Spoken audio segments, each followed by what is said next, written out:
المبارک میاشت را روانه ده او دا ډیره د قدر میاشت ده، ځکه الله رب العزت په دې کې د قدر شپه ایښې ده. انا انزلناه فی لیلة القدر.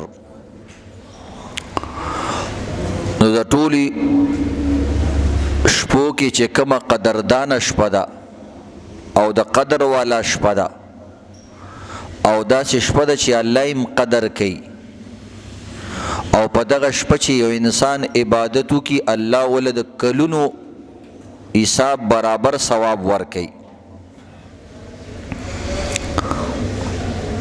او دی میاشت کې الله رب العزت خپل عظیم کتاب هم نازل کړی دی. نو سوچو که عزتمندو کله چې انسان واده کوي، خادي کوي یا خپل څه پروګرام کوي، کوشش کوي په اعلی مقام کې کوي، په ښایسته ورځې کوي، ښایسته لوکیشن کې کوي. نو رمضان داسې میاشت ده چې الله رب العزت د خپل د قرآن د نازلولو پروګرام په دې میاشت کې کړی دی. ګینې میاشتې نورې هم وي، نو چې الله رب العزت د خپل قرآن د نازلېدلو پروګرام په دې میاشت کې کړی دی، نو د دې په میاشت کې په فضیلت کې هیڅ شک نشته. ځکه الله رب العزت ورځې پیژني، شپې پیژني، موسمونه پیژني. نو د رمضان د پاره دا د ټولو نه لوی شرف او فضیلت دی چې الله رب العزت دې له ډېر قدر ورکړی دی او خپل قدردان کتاب الله په دې میاشت کې نازل کړی دی. خو عزتمندو موږ او تاسو نه چېرته دا میاشت ضایع نشي. د رمضان المبارک نه مخکې به علماء کرام او اسلافو د رمضان المبارک د میاشتې د اهتمام دعاګانې کولې چې الله دې کې موږ ته اهتمام نصیب کړي او دې ته موږ ورسې. دعاګانو کې یو دعا دا ده د نبی علیه السلام، وی خدای پاکه ما رمضان ته ورسې. نو رمضان داسې میاشت ده چې نبی علیه السلام د دې ارمان کړی دی. نو چې زمونږ او ستاسو زړونو کې هم د رمضان د راتګ خوشحالي موجود وي، خفګان موجود نه وي چې یار بیا به اوبه بندې شي او بیا به خوراک بندې شي او بیا به فلانې بند شي. په دې کې الله رب العزت خصوصي طور سره انسانانو ته متوجه کیږي او انسانانو لم پکاري شي الله ته متوجه شي. من بتو مشغول تو به امرو زید، زتا ته مشغول ما او ته چې کم دی نور خلکو ته د مخ دی، په دې الله ډېر خفه کیږي. اوس زه تاسو ته بیان کوم او تاسو ټول لاندې م ګورئ، ماله به بیان خوند نه راکوي. یا مثلا عزتمندو زه بیان کوم او قبلې ته مخ کم، اوس ما قبلې ته شا ده د دې وجې نه چې تاسو ته مې مخ کړی. نو که زه قبلې ته مخ کم او همدا بیان کوم تاسو له به خوند نه درکوي، ځکه توجه نشته. نو د دې وجې نه عزتمندو الله رب العزت خو د توجه قابل ذات دی. که یو عام انسان ته توجه ونه کړي نو کیدای شي هغه تعالی هیڅ نقصان در نه کړي، یا کیدای شي هغه تعالی هیڅ فایده نه درکوله. نو که مخ دې کو که دې نه کو، خو الله رب العزت سره زمونږ ټول فایدې او ټول نقصانات هغه سره تړلي دي. دا څومره فایدې چې موږ دنیا کې حاصلې کړي دا هم د الله د وجې نه حاصلې کړي دي. که الله ته نه وی پیدا کړی نو تا به څه فایده به دې پیژاندې هم نه، ځان به هم دې نه پیژاندې چې زه څه شی.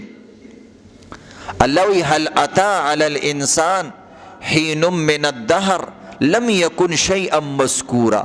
وی زما بنده تا ته پته نشته دی، داسې زمانه هم تا باندې تېره شوې ده چې ستا د نوم هم چا نه اخیستو چې دا پلانکې څوک دی. اوس مثلا زما مخکې بچی نشته، ما ته څه پته دی چې کیږي که نه کیږي، څوک دی څوک نه دی. بلکې د انسانان د پیدایش نه مخکې ډېره زمانه داسې و دنیا الله موجود کړې و، یو انسان هم پکې نه و، یو انسان هم پکې نه و. نو الله وی تا باندې داسې وخت هم تیر شوی ته د سره چا پیژندیم نه چې دا څه شیم دی که نه داسې نه چې پلانکي خان وی شیم درته چا نه شو ویلی چې دا څه شی دی که نه لم یکن شیئا مذکوره چې څه ذکر دی شوی چې دا پلانې شی دا لکه دام یو شی دی کاڼې موجود خو ته نه وي خاوره موجود وه خو ته نه وي اوبه موجود وي اوبه خو ته نه وي نو د دې وجې نه عزتمندو الله ته موږ هر آن هر ګړی کې محتاج شو او څوک چې چاته محتاجي نو هغه حاجي صاحب دلته پیله صف کې مو ودرېږي مونځ ته که نه کاکا ته شاته ودرېږه کاکا ته دا اوس بده خبره که اوس دلته موږ بیان کوو دي مخې ته ورته هغلته شاته ودرېږه کاکا هغلته شاته ودرېږه اوس یې نو عزتمندو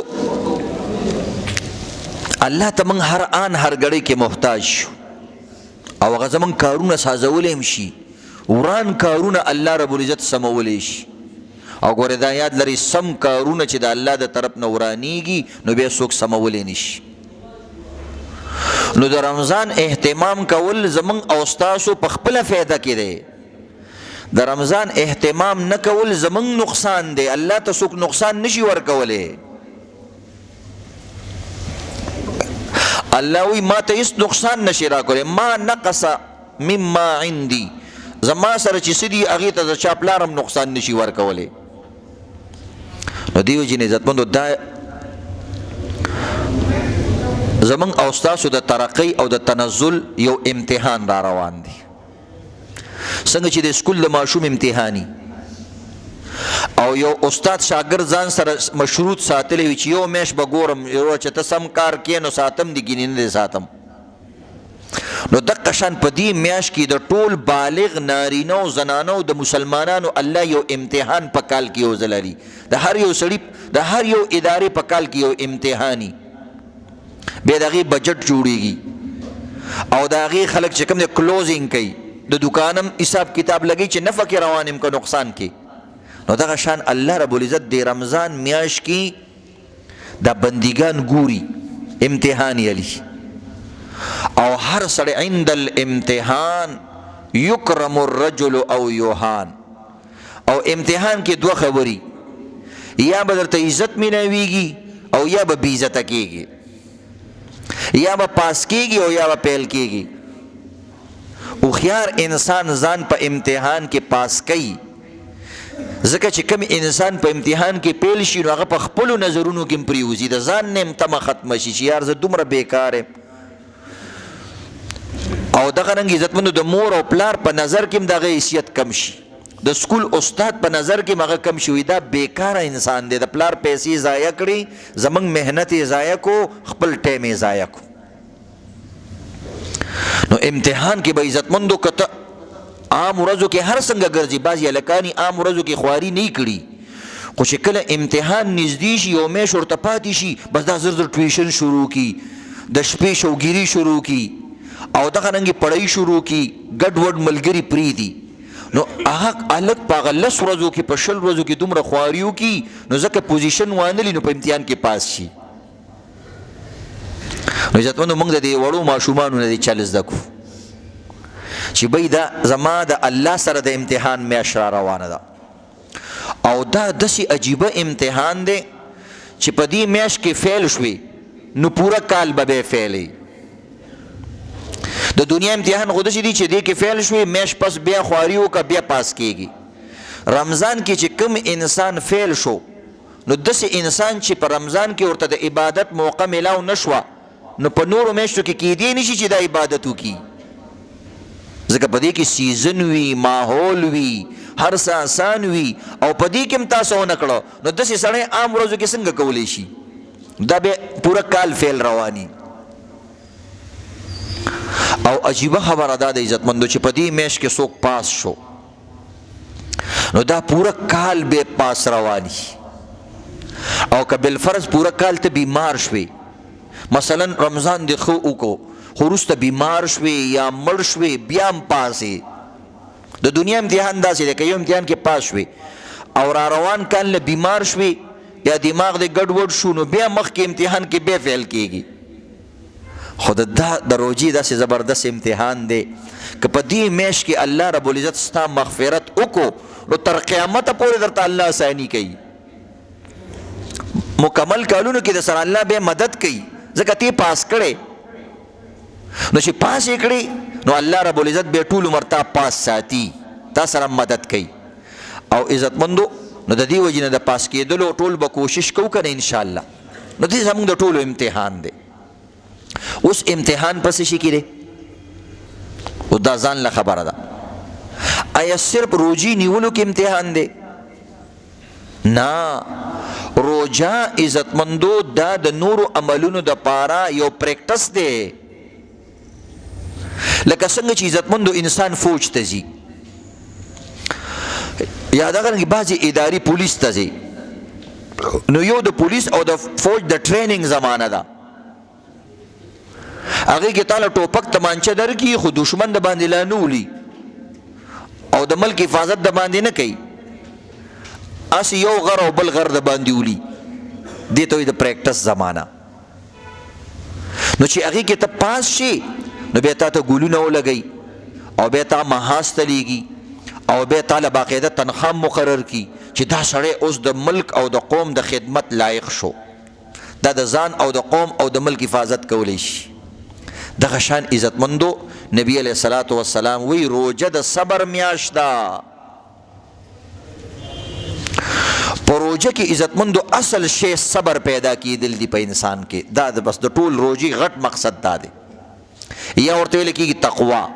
الله وی لعلکم تتقون، ای زما بنده دا روجه مې د دې دپاره راوستې ده چې ته لږ صبرناک شي، ته لږ تقوادار شي. تقوادار معنی څه؟ پرهیز کوونکی انسان. نو پرهیز کوونکی څه مطلب؟ دا مه کوه، دا مه خوره، دا مه خوره، دا مه خوره. دې ته وایي پرهیزي انسان. نو تقوادار انسان ته په فارسی کې څه وایي؟ پرهیزګار. تاسو ګورئ که نه؟ تقوادار انسان ته فارسی کې څه وایي او پښتو کې ورته وایي لکه دا سړی ډېر پرهیزګاره دی. او پرهیز څه ته وایي؟ پرهیز دې ته م وایي ډاکټر له تللی وم دوایي راته لیکلې ده خو پرهیز یې راته لیکلی دی.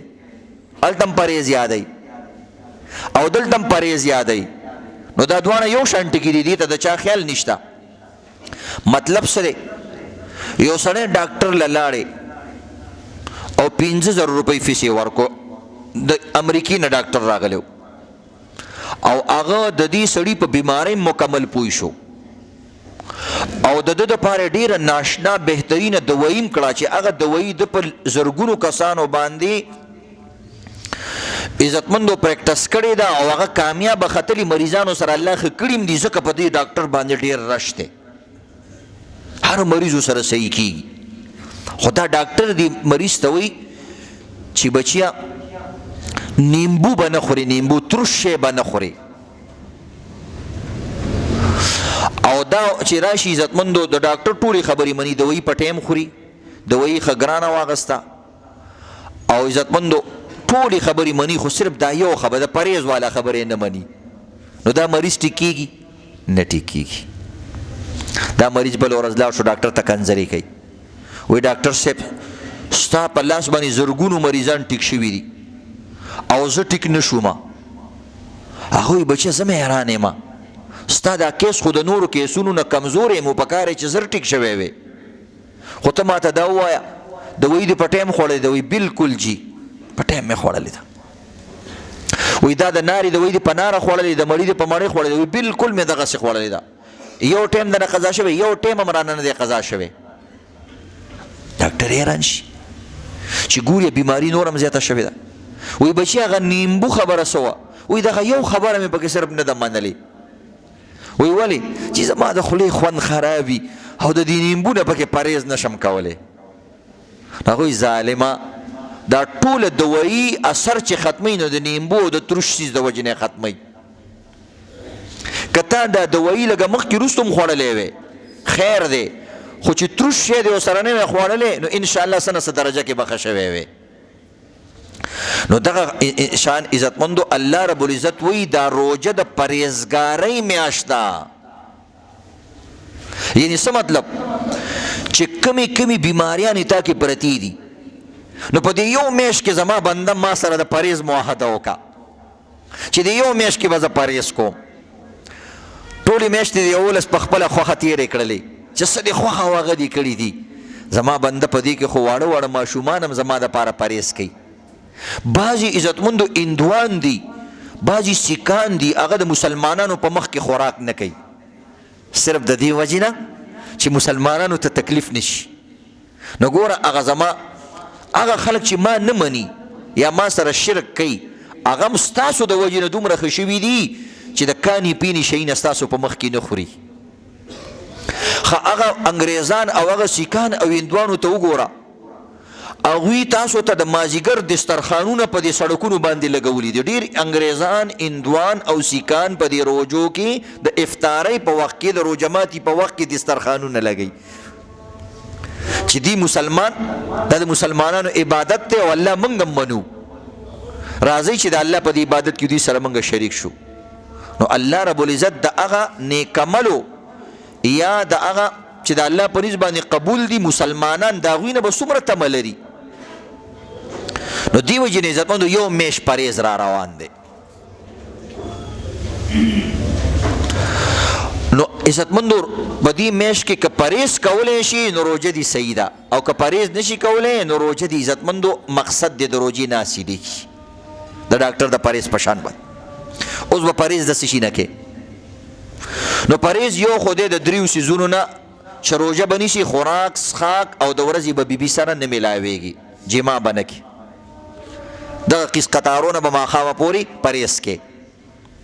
اوس بنده حیران شي چې دا خو حلال شی نه دي که نه. ګوره یو سوچ کول پکار دي چې اوبه الله ولې بندې کړې، او دا بل د خوراک څیز الوا روټۍ الله ولې بندوي. انسان ذهن کې که یو سوال راشي، او پاکه بیبي ده زما بیبي ده زما دپاره حلاله بیبي ده او الله وی بنده که، نو دې کې حکمت څه دی؟ ټیک ده حکمت پکې شته، خو چې زه پرې نه پوهېږم چې دا ولې. داسې راته نه وایي چې شراب مه څښه روژه کې، وایي اوبه به نه څښې، د خوراک څښاک هر یو شی به نه څښې.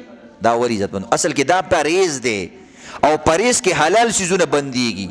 لکه تا ته چې ډاکټر ویلو نیمبو مه خوره، نو ته ډاکټر ته داسې وایې چې دا خو حلال دی، هغوی ته ښه غر کې خپو پورې خدای دې غر که تاله بد دی.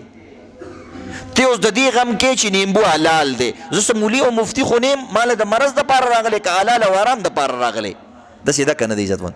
او ستا علاج نه کوي، زه ته مینټلي پهله د دماغو ډاکټر له لاړ شه او د هغه نه علاج وکړه. زه ته یم دا به نه خورې، ته دا خو حلال څیزونه دي او را باندې بند دی. که ډاکټر ته داسې وایي ستا علاج هم نه کوي، ته قمقل یې بېوقوف یې، پهله د دې قمقلتوب علاج وکړه چې دا دې ختم شي، بیا به د بیمارۍ علاج وکړي. نو دغه شان عزتمندو راشه الله رب العزت دا حلال څیزونه ولې بندوي؟ نو پهله خو به موږ وایو چې موږ قمقلان یو، په هېڅ نه پوهېږو، بس دې کې خیر دی. خو یو قمقل سړی بیا هم یو خبره پورې نښلي چې نه ما پوه کا. نو راشه عزتمندو ما درته ویلې دا پرهیز دی. تقوادار ته پرهیزګار وایي، روژه د پرهیزګارۍ میاشت ده. الله رب العزت تا باندې دا حلال څیزونه څه وخت دپاره بندوي، د دې دپاره چې د حرامو د بندېدلو دپاره ستا پریکټس وشي. دقه طریقه ده، څومره آسان حکمت دی.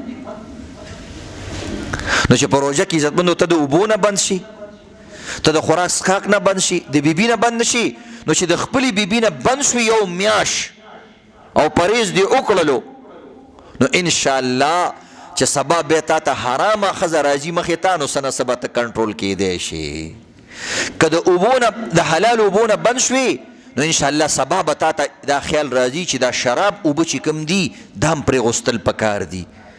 یاره زه یې نه شم پرېغوستی، مړه ولې دا یو میاشت مې دا حلالې اوبه نه وي پرېغوستې. څه د حلال اوبو نه خو څوک هم پرهیز نشي کولی. ما د الله دپاره هغه اوبه چې حلالې دي او د ورځې څونه پیرې خلص کي، شراب دومره څوک نه څکي چې ګوره ما د الله دپاره دا پرېغوستی شو، نو مړه شراب خو چېرته په 24 ګنټو کې یا په میاشت کې یو ځلي دا هم پرېغوستی شمه. چې ما د غوا غویي غوښه د الله دپاره یو میاشت پرېغوسته، هغه هم صرف د ورځې، نو عزتمندو د خنزیر غوښه باندې زه څه کومه؟ نو عزتمندو د پرهیز میاشت کې اوس الله ته ځان ښودل دي. که دې پرهیز کې موږ او تاسو کامیاب شو، نو نبی علیه السلام وایي روژه د صبر میاشت ده. نو که په دې میاشت کې په چا کې صبر پیدا شو، نو د ده پرهیز کامیاب شو، د ده علاج وشو، او که په دې میاشت کې په چا کې صبر پیدا نه شو نو عزتمندو روجي ثواب خو ورته میلاو شو خو د علاج ونه شو. لکه څنګه چې انسان د ټي بي دوايي وخوري 9 میاشتې دوايي وخوري او بیا ورته ډاکټر وایي وروره رنځ دې لا ښه شوی نه دی، نو دا انسان د افسوس د سوا څه کولی شي؟ نو دقه کم انسان چې په روژه کې تربیه نه شو د تربیت ونه شو نو عزتمندو د توبې او د استغفار نه بغیر بله لار نشته دی، او په خپل زړه باندې د یریدلو نه سوا بله لار نشته دی. الله وی په دې زړونو کې ما قسم قسم زړونه پیدا کړي دي. بعضې زړونه ډېر نرم زړونه مطمئنه اطمینان والا زړه او بعضې زړونه هغه زر نرم کیږي. تقشعر منه جلود الذين يخشون ربهم. وی بعضې کسان دشي وی د هغوی زړونه دا بدنونه زما د یرې د وجې نه رپیږي. واذا تليت عليهم آیاته چې کله زما د آیاتونو تلاوت په دې باندې کیږي د دوی د زړونه نرمیږي. او بعضې زړونه داسې الله رب العزت ګیله کړې ده ثم قست قلوبكم من بعد ذلك فهي كالحجاره. الله وی د بعضې کسانو زړونه د کاڼو نه هم سخت شي. وان من الحجاره لما يتفجر منه الانهار. وی قسم دی زما د بعضو کاڼو نه هم اوبه راوځي نیرونه او چینی دې راوځي. وی چینه د پلاني غر کې وی د کاڼي نه چینه راوځي. وان من الحجاره لما يشقق فيخرج منه الماء. بعضې کاڼي الله وی زما د یرې د وجې نه اوس وچوي او د هغې نه اوبه راوځي. نوې نوې چینه وی پلاني ځای کې راووته ته اوبو ته خوشحاله د کاڼي سینه سیري شو هغې ته د خیال نشته. یو سړي نه اوښکې روانې د اوښکې هلکه ډېرې ښایسته اوښکې دي سترګو ته یې نه ګوري چې سترګې تکې سرې دي. د کاڼي سینه سیري شوه هغې ته نه ګوري چې دا ولې جاړي. الله قرآن کې وایي دا زما د وجې نه جاړي. وان منها لما يهبط من خشیة الله.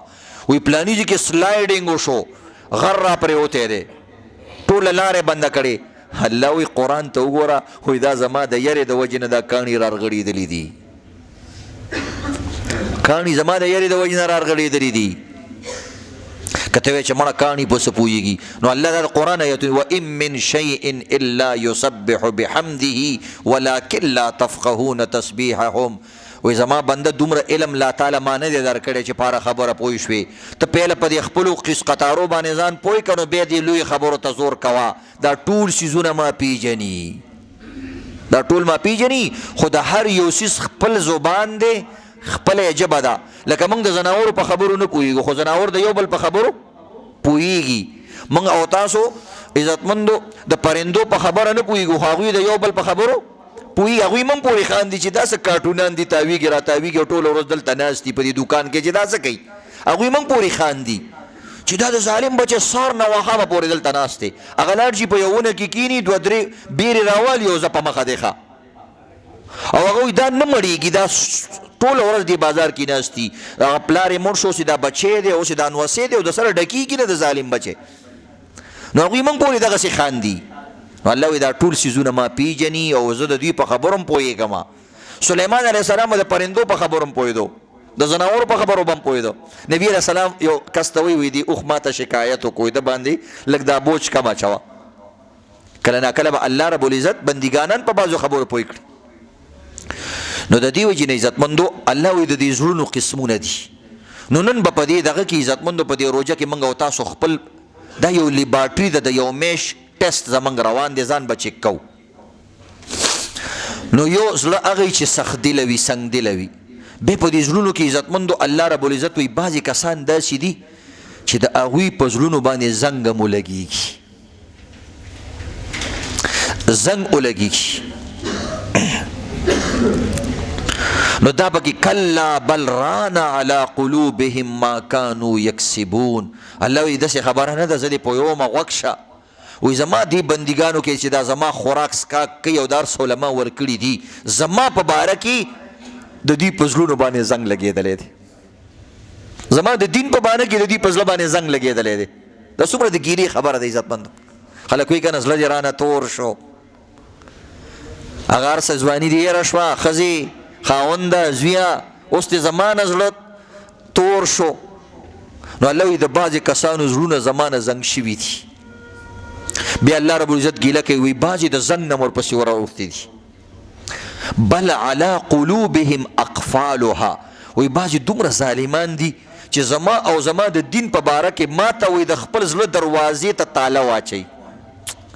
د اقفال قفل پښتو کې ورته خلک قلف وایي. قلف دا قلف دا د عربۍ ټکی دی خو دوی الټه کړی قفل دی اصل کې، موږ ورته د علام مخکې کړی قلف، پښتانه ورته اصل کې قلف وایي د تالې ته. وایي زما بعضې بندګانانو داسې دي چې هغو د خپل زړه دروازو کې ما ته تالې لګولي دي. دا څومره د ګیلې خبره ده. بل علی قلوبهم اقفالها، ای زما بنده زما درکړی زړه دی او زما د پاره دې دروازې بندې کړې، زما د دین د پاره دې دروازې بندې کړې. خلک انسان ته وایي که نه، وایي زما په زړه کې تا د پاره ذره ځای نشته. او دا به د یهودیانو ویلې، وایي زمونږ په زړونو باندې پردې پرتې دي. بیا دې ځایونو پورې ګزاره کېږي، دا زمونږ قلف هم په تاله په کیلي باندې او په چابي باندې کولاویږي او زنګ هم پر اکمال باندې لرې کېږي. خو بعضې انسانان الله وایي د دې نه چې یو قدم مخکې شي نو بیا هغې ته وایي ختم الله على قلوبهم وعلى سمعهم وعلى ابصارهم غشاوه. وایي زما بعض بندګان دي هغوی دا ظاهري سترګې هم زما نه پټې کړي، چې زما یو خبره راشي بس سترګې پټې کړي چې لکه ما ته خو نه ښکاري، که زما یو خبره اوري نو په غوږونو کې ګوتې کېدي. نه دا زموږ دپاره نه دي دا خبرې. نو الله وایي بیا د داسې کسانو باره کې چې په خپلې سترګې هم زما نه پټوي، دې حد ته راورسېږي او غوږونو کې ګوتې ورکوي زما دنیا، نو الله وایي بیا زه د دوی په زړونو باندې بیا په خپله مهر وامه، بیا زه وامه دومره بې وفایي برداشت کومه، زړه دې بل طرف ته کو. او دغه رنګ عزتمندو د زړه باندې تاله مو لګوله، زنګ مو لګېدو، خو زما بنده مخکې درجې ته ګورې لاړ نه شي. هغه بیا د کفر درجه ده او په کفر کې هم ډېره سخته درجه ده، ځکه بعضې کافرانو باندې هم الله رحم کړی، مسلمان کړي دي، خو بعضې چې حد درجې ابوجهل هغه درجې ته ورسېږي، الله دې د دې نه زموږ حفاظت وکړي. نو دې وجې نه عزتمندو د خپل زړه په دې روژه کې ګورئ. د زړه علاج څه دی عزتمندو؟ د زړه علاج زړه ته د سترګو لارې تړي دي. تاسو ګورئ که نه، یو څیز چې تا لیدلی نه نو د هغې نه ستا زړه نه متاثره، خو چې څنګه یې وګورې یاره ډېر زبردست شی دی، مړه زړه ته مې وایي کوز شو. دا په کومه لار کوز شو؟ دا د دې سترګو په لار باندې کوزېږي. نو د دې وجې نه عزتمندو په روژه کې به د ټولو نه زیات د سترګو حفاظت کوي. او دا شان عزتمندو او د سترګو باندې به جاړې به ډېر زیات. نو د زړه هغه لاره تاسو وګورئ چې یو نالۍ بنده شي عزتمندو، موږ څه کوو؟ په شړق باندې پې اوبه وراړو، داسې ده که نه ده؟ نو بیا هغه نالۍ څه شي؟ کولاو شي. دقه رنګ عزتمندو چې د زړه لارې دې بندې شي، د دې د کولاوولو لاره صرف اور صرف سترګې او جړا ده، چې د سترګو د سیلاب په دې زړه باندې راولي او په دې سترګو باندې وباسي د زړه دا سیلاب، نو زړه به د عزتمندو باغ شي او الله ته به د زړه نو دې سره هغه زنګ هم لرې شي د زړه او هغه تاله هم کولاوه شي. زمونږ تاله چې کله بندوي موږ پکې څه اچوو عزتمندو؟ موږ پکې یو څاڅکی تیل واچوو، بعض وخت په چابي هم نه کولاویږي، نو د هغې نه مخکې به پکې یو څاڅکی تیل اچوي. دقه د سترګو دا اوښکې نه دي، دا د زړه د تالې دپاره حقه د تیل کردار ورکوي. هغې دپاره د چابۍ ضرورت نشته، بس صرف 2 څاڅکي چې ستا د سترګو دغه تالې له ورشي او تا الله ته وجاړې، الله رب العزت ستا سینه کولاوه کړي. نو انشاءالله الله ته به جاړو که نه عزتمند؟ د جړا دپاره زموږ د عبادت اهتمام وکړو. دا عزتمندو الکان ماشومان اوس نه ځان څه تیار کړو، بچه پلاني جومات کې به ختم کوو، بچه پلاني قاري صاحب پسې به ودرېږو، او د هغې نه پس په پلاني جومات کې دغه د 3 ورځو ختم دی، هغې له به بیل ځو. دلته د نمک منډۍ کې داسې ختم کېږي ټوله دنیا یې ګوري، یو قاري په یو سپاره بیا وایي، بیل قاري بیله سپاره وایي، شبینه کېږي، په اسلام آباد کې کېږي. عزتمندو دې دپاره سړی تشریف یوسي، ځان له د ښایسته قاري اهتمام وکړي، یار د دې قاري اواز هم مزیدار دی، د ده حروف هم مزیدار دي، د ده رکوع سجده هم برابره ده، او د دې عزتمندو کورونو کې ختمونه شروع کوي، زنانو باندې هم ختمونه وکړي. عزتمندو یو حافظ صاحب چې ستا خپل رشتہ دار دی که رشتہ دار دی نه پردو کې ودرېږي دا د پریکټس زمانه ده